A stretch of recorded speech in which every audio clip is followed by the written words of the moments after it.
Hello everyone, welcome back to my channel. पिछले video में हमने variables and input output statement के बारे में पढ़ा था। इस वीडियो में हम डेटा टाइप्स के बारे में सीखेंगे। चलिए शुरू करते हैं आज का वीडियो। सो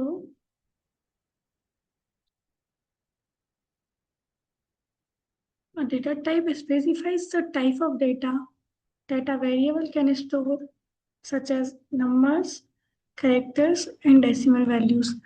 मतलब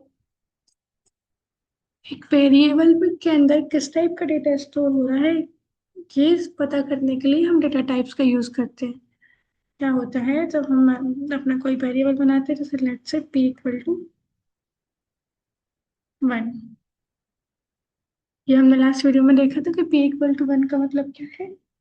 आपने एक वेरिएबल बनाया, उसके अंदर आपने एक वैल्यू स्टोर कर दी। ध्यान से सुने, आपने एक वेरिएबल बनाया और उसके अंदर एक वैल्यू असाइन कर दी और वीकेंड से स्टोर कर दी। बट उस वैल्यू का टाइप क्या है, मतलब वो वैल्यू इंटीजर टाइप की है, कैरेक्टर टाइप की है, या क्या डेसिमल या कोई डेसिमल वैल्यू है, ये हमको नहीं पता। मतलब इतने स्टेटमेंट से हमने क्या देखा था कि मेमोरी में एक ब्लॉक होगा, उस ब्लॉक का नाम पी बनना है और उसके अंदर हमने एक वैल्यू स्टोर कर दी, एक वैल्यू स्टोर कर दी। और इस ह्यूमन को तो हमने जैसे इस स्टेटमेंट को देखा, हमको पता चल गया कि पी इक्वल टू 1 मतलब पी के अंदर एक न्यूमेरिकल वैल्यू स्टोर है। बट कंपाइलर को बताने के लिए कि ये कौन सी वैल्यू है, कंप्यूटर तो इंस्ट्रक्शन पे काम करता है, तो कंप्यूटर को बताने के लिए हम इसका टाइप स्पेसिफाई करते हैं। तो इसके लिए सिंटैक्स क्या होता है, data type variable name equal to value. सबसे पहले हम वैल्यू का टाइप बताते हैं, then variable name and then the value. So let's say हमको पी जो हमने बनाया है एक वेरिएबल, इसके अंदर इंटीजर वैल्यू स्टोर करनी है, तो हम क्या लिखेंगे, इंट। इंटीजर का शॉर्ट फॉर्म लिखते हैं इंट।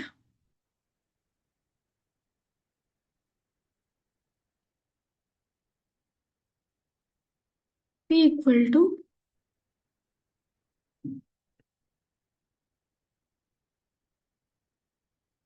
1। ओके, इंटीजर मतलब data type variable name and then value, और लास्ट में क्या लगाएंगे, सेमीकोलन। तो इस स्टेटमेंट से क्या होगा, मेमोरी में ब्लॉक्स बने होंगे, उनमें से कोई ब्लॉक ऑक्यूपाई होगा इस वेरिएबल पी को, मतलब उस ब्लॉक का नाम पी हो जाएगा और उसके अंदर एक वैल्यू जो हमने दी है 1 वो स्टोर हो जाएगी। पर इसमें एक्स्ट्रा थिंग क्या होगी कि आप कंपाइलर को पता होगा कि इसके अंदर जो डेटा डला है 1, या इसके अंदर जो वैल्यू डली है वो एक इंटीजर टाइप की वैल्यू है।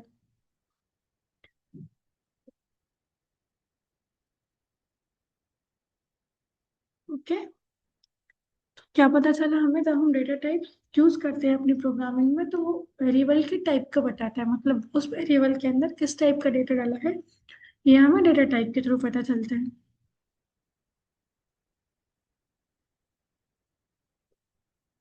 नेक्स्ट आता है types of data types in Java.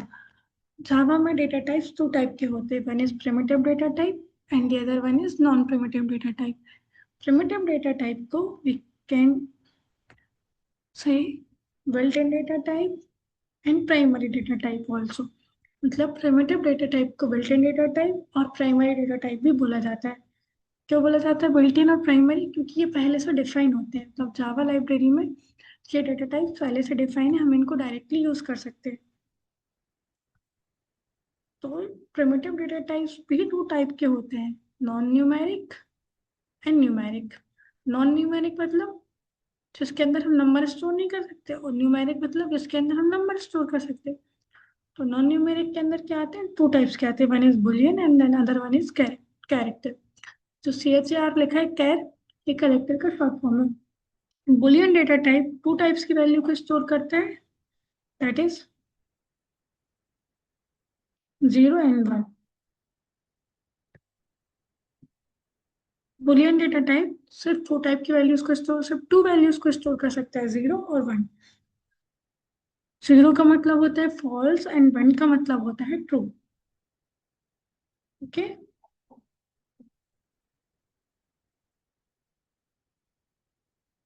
Next आता है char. Char data type character value को स्टोर करने के लिए यूज होता है। जैसे जब हमको ऐसा कुछ स्टोर करना है,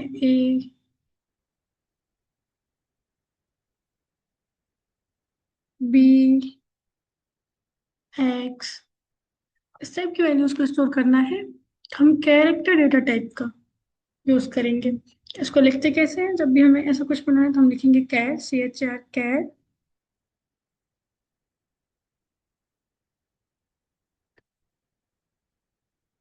राइटिंग को इग्नोर करिए। कैर वैल्यू इक्वल टू, वैल्यू यहाँ वेरिएबल का नाम है, इक्वल टू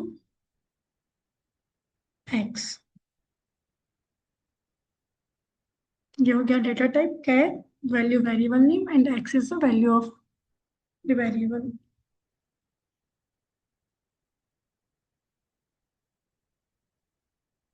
नेक्स्ट आते हैं न्यूमेरिक टाइप।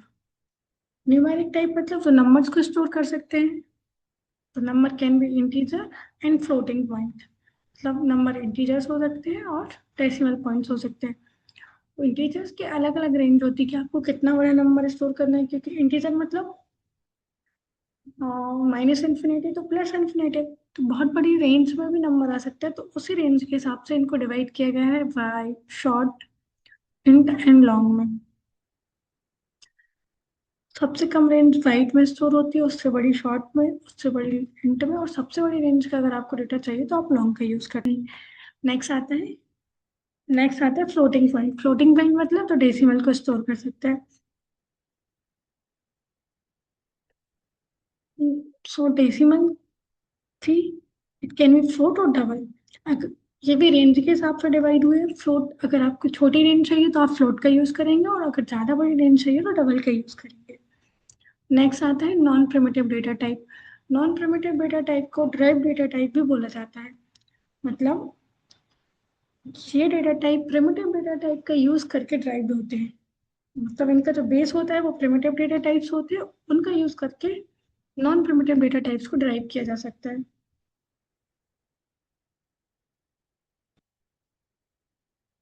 अब आपको एक से ज्यादा कैरेक्टर को स्टोर करना है तो स्ट्रिंग का यूज करते हैं। जैसे अगर आपको XYZ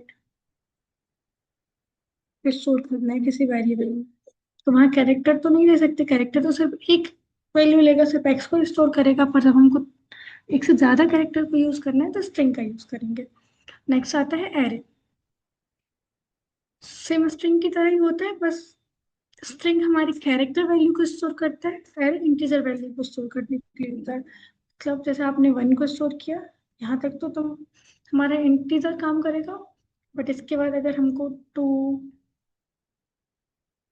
11, ये सारी वैल्यूज को स्टोर करना है तो उसके लिए हम एरे का यूज करते हैं। स्ट्रिंग और एरे के बारे में हम आगे बहुत डिटेल में पढ़ने वाले हैं। तक हमने पढ़ा कि डेटा टाइप्स का यूज़ वेरिएबल्स के टाइप को डिफाइन करने के लिए किया जाता है। जावा में डेटा टाइप्स दो टाइप के होते हैं। One is primitive data type and the other one is non primitive data type. Primitive मतलब जो पहले से डिफाइन है जावा कंपाइलर में। ये टू टाइप के होंगे, नॉन न्यूमेरिक और numeric. Non numeric means Boolean and character, and numeric के अंदर आते हैं integer and floating points. And non primitive data types मतलब जो प्रिमिटिव डेटा टाइप्स का यूज़ करके डिफाइन हो और ओके, और वी कैन से ड्राइव्ड हो। It can be a string और एन एरे। अब हम VS कोड पर आ चुके हैं। यहाँ हम डेटा टाइप्स को डिक्लेयर करना सीखेंगे। सबसे पहले हम अपने बॉयलर प्लेट कोड को जनरेट करते हैं। स्टार्ट करें क्लास, फिर एंटर। यहाँ क्या हुआ, जैसे हमने क्लास लिख के एंटर किया तो जो बॉयलर प्लेट कोड होता है वो आ चुका है, जिसका नाम जैसे पब्लिक क्लास, और यहाँ जो डेटा टाइप है ये क्लास का नाम है। इससे पता चल रहा है कि आपकी जो फाइल है वो डेटा टाइप डॉट जावा के नाम से सेव हुई है। Okay. Next main function, enter. यहाँ से हमारा कंपाइलर कोड को एग्जीक्यूट करना शुरू करेगा। जो हमने पढ़ा था नेट से, हमें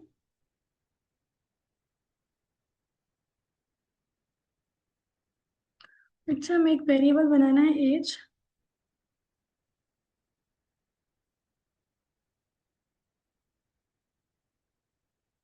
उसके अंदर हमें कोई वैल्यू या अपनी एज को वहाँ स्टोर करना है। तो फिर हम जावा में कैसे लिखेंगे वो देखते हैं।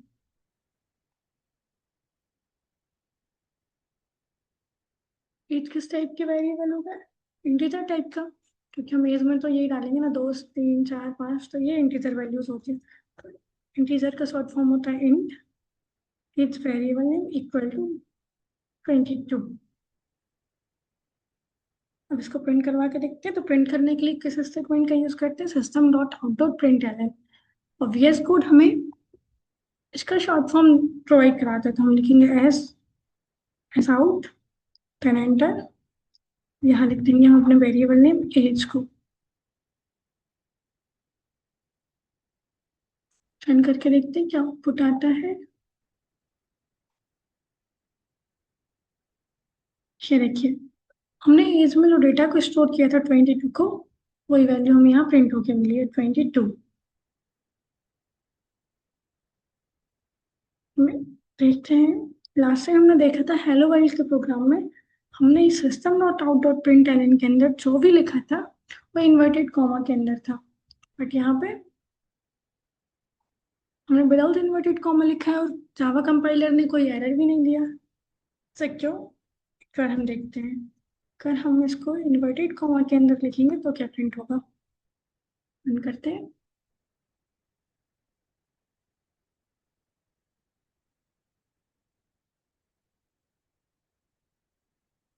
फ्रेंड्स देख सकते हैं, जब हमने बिना इन्वर्टेड कॉमा के लिखा तो हमें उसके अंदर की वैल्यू मिली। और जब हमने उसे इन्वर्टेड कॉमा के अंदर लिखा तो age as it is print हो गया।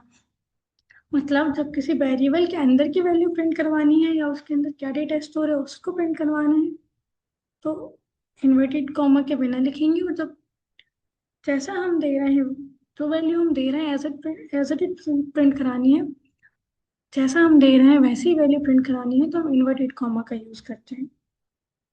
ओके, इसे हम कमेंट करते हैं। कमेंट करने के लिए कंट्रोल प्लस स्लैश का यूज करते हैं, तो अच्छा बहुत सारी लाइनें या जितना सिलेक्टेड पार्ट होता है वो कमेंट हो जाता है। नेक्स्ट एक कैरेक्टर एरे बना के देखते हैं जिसमें, सॉरी, एक कैरेक्टर बना के देखते हैं जिसमें हम एक्स को स्टोर करेंगे। तो हम बनाएंगे char value equal to X. Character के अंदर जो भी डेटा जाएगा वो इन्वर्टेड कॉमा के अंदर जाएगा, सिंगल इन्वर्टेड कॉमा के अंदर। प्रिंट करवाते हैं south run. Run, compile and run. X print हो गया है।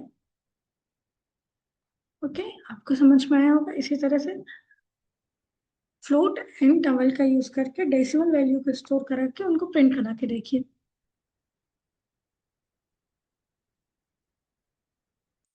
नेक्स्ट आता है डेटा टाइप्स की साइज एंड रेंज। जो अभी हम देख रहे थे कि जैसे मैंने आपको बताया था कि अलग अलग रेंज के हिसाब से हम डिफरेंट डिफरेंट डेटा टाइप्स को यूज करते हैं। सो कैरेक्टर जो होता है वो मेमोरी में 8 बिट्स लेता है और वी कैन से 1 बाइट लेता है। मतलब जब आप किसी वेरिएबल को कैरेक्टर नाम से या कैर नेम पे डिक्लेयर करेंगे तो वो मेमोरी में 1 बाइट मेमोरी को ऑक्यूपाई करेगा। इसकी रेंज होती है -128 to 127। एंड नेक्स्ट इंट जो हमने पढ़ा था पहले, हम उनको देखते हैं। नेक्स्ट आता है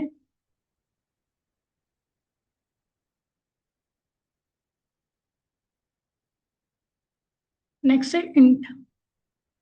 इंट 2 बाइट्स मेमोरी को लेता है फॉर 32 बिट। अगर 64 बिट कंपाइलर की बात करेंगे तो वो 4 बाइट लेता है इंट। इसकी रेंज है -2^15 to 2^15 - 1। नेक्स्ट आता है फ्लोट।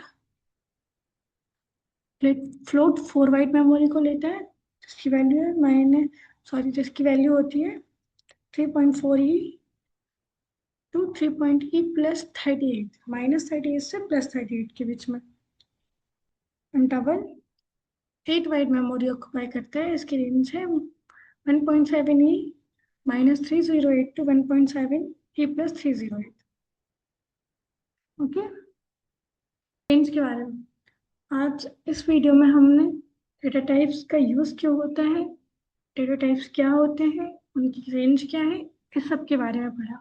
नेक्स्ट वीडियो में हम ऑपरेटर्स के बारे में देखेंगे। तो आज के लिए इतना ही। अगर आपको वीडियो पसंद आया तो वीडियो को लाइक करें, चैनल को सब्सक्राइब करें, वीडियो को दोस्तों के साथ शेयर करें। मिलते हैं नेक्स्ट वीडियो में। Thank you for watching.